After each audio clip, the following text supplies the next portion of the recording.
Hora, telebistako konkursuen moduan. Bale, bale.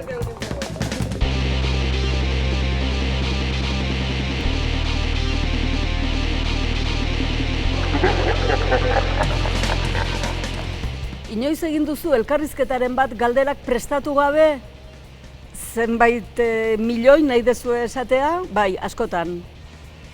Inoiz damutu zara zure iritzia emateagatik? Ba bai, hori ere desentetan.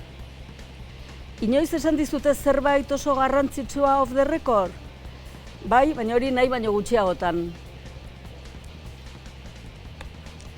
Kazetaritzak ofizio bezala badu etorkizunik?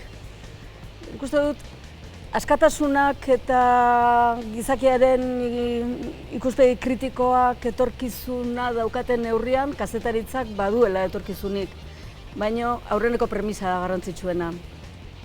Idaztean akatsik egiten duzu asko. Nori ez zenioke inoiz elkarrizketa bat egingo? Edozein egingo nioke elkarrizketa bat, eta askotan gutxien espero dezun pertsonarekin edo gutxien estimatzen duzunarekin edo argitze egiteko. Nazkagarrien iruditzen zaizunarekin, orduan egite dituzu elkarrizketa ederrak eta gustora galditzen zen horietakoak. Eta hau da dena?